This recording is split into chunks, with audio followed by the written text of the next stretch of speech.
Vice President Kamala Harris looks increasingly likely to secure the DNC nominee following the coveted endorsement from Michelle and Barack Obama. Now here to discuss is Lara Trump, co-chair of the RNC and daughter-in-law of former President Donald Trump. So Lara, the Democrats are changing out there. Their nominee it's the 11th hour. So how is this going to affect Donald Trump in the campaign?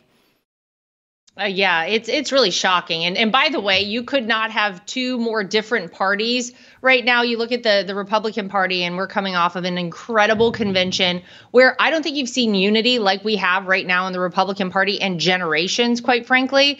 And we know who our nominee is. We know who his running mate will be. You can't say that for the other side.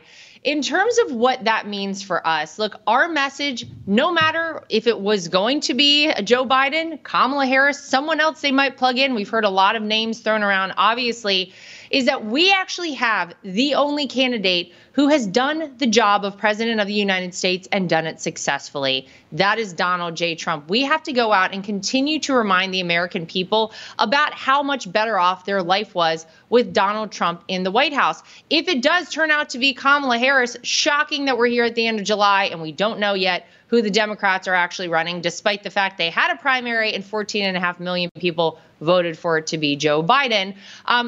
We have to remind people, too, this is Kamala Harris's policy just as much as it is Joe Biden's policy. She worked alongside Joe Biden. So every single decision that they made that has taken this country in the wrong direction, she owns. You see them trying to distance themselves from her as the borders are. Wonder why they would try to do something like that. Maybe because she epically failed at being the borders are. Maybe because you've seen 11 million plus people pour into this country illegally under her watch. They have a huge problem on their hands. As far as we're concerned from the Trump campaign, we are going to continue to go out, reach out to the people of this country and remind them how much better off they were with Donald Trump in that White House. I know we want to get back to the Kamala story of the day, but first I want to ask you something that's in the background for so many people when it comes to the RNC in this next election and in our audience. They ask this every day. Where are we at in terms of election security, in your opinion, and the right, lawfare that we need on our side?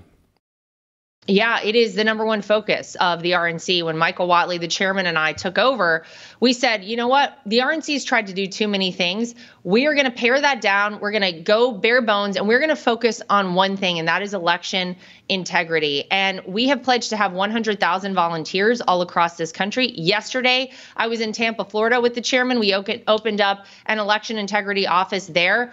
Whenever ballots are being cast or ballots are being counted, we need to have people in the room, and we are pledging to do that everywhere it matters in this country. That means poll watchers, that means poll workers, that means legal experts on the ground who can identify a problem in the moment and not wait a day, a week, or a month later.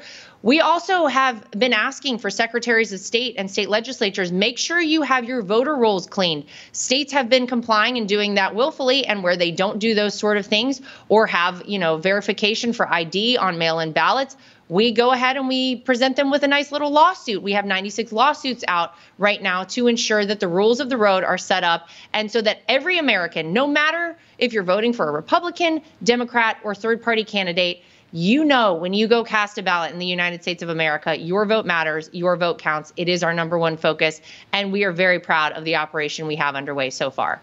This week, we saw FBI Director Christopher Wray testify before Congress, and he was out there saying, we don't know if Donald Trump was shot with a bullet or not. And we've now since seen Donald Trump's doctors come out and say, yes, this is actually a bullet that went through. What's your response when you hear all of this? I mean, honestly, obviously, I can look at it as an American citizen and think it's disgraceful. But as the daughter-in-law of this man, it's shameful. It's absolutely ridiculous.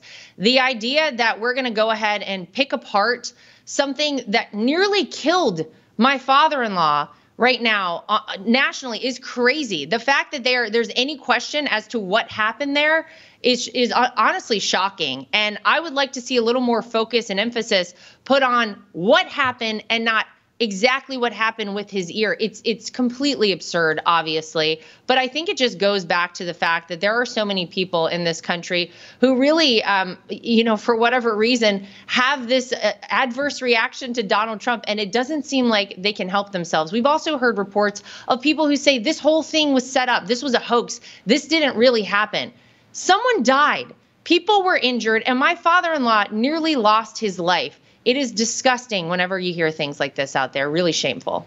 On Truth Social, Donald Trump said that he was going to announce his return to Butler, Pennsylvania for the rally honoring the souls of our beloved firefighter hero, Corey, and those brave patriots injured 2 weeks ago. What can you tell us about that? And what do you expect to see with him returning there? Well, I knew before he announced this, and before we even discussed it, I knew that my father-in-law would want to go back to Butler, Pennsylvania, to go back and be with the people there in Butler. This is a man who doesn't shy away from anything. And a lot of people have questioned for a long time, well, who really is Donald Trump? What do we really know at the base of him and at his core? And you got your answer on July 13th on that stage when he stood up with his fist in the air, despite, yes, actually being shot by a bullet. And so the fact that he wants to go back there is not surprising to me at all. I can't tell you that much, but what I can tell you is that my father-in-law was changed, I believe, by this experience. I don't think anyone could go through something like this, nearly losing your life, and come out the same on the other side. And I think that, you're going to see that from now up until the end of this election from Donald Trump. And he really wants to go back and he wants to honor the people of Butler, Pennsylvania. He wants to honor Corey. He wants to honor the people who obviously were injured unnecessarily in this whole situation. And I think it's going to be a very emotional, very patriotic, and really beautiful rally. Lara, your answer on what the RNC is doing right now is music to many ears, including this analyst. I love hearing what you're doing, exactly what should have been done a long time ago. So I think a lot of people are very grateful for that. But I want to take off the RNC hat and just speak to what you're talking about now as a member of the Trump family and bring up another question I think is on a lot of audience members' minds. We just published an article this week about suggesting that private security be brought in to protect Donald Trump in the future. Do you have any thoughts about that? Because I think a lot of people are thinking, how could you go out there again, given how egregious, some of this incompetence was? And of course, there's many incredible people in the Secret Service. But do you have any thoughts about possibly hiring outside consultants or bringing people in to ensure that Donald Trump remains safe throughout the season? Well, I mean, look, if I'm being honest, I think this is something that those of us close to my father-in-law had worried about for a long time. It seems like there was nearly every attack leveled at this man, save for an assassination attempt up until July 13th. And that became an awful reality, obviously, for the entire world to see what happened there. And but for the grace of God, we wouldn't see him alive today, I believe. Look, I have such great respect and admiration, truly, for the men and women of the United States Secret Service. Eric and I had a Secret Service detail for 4 years.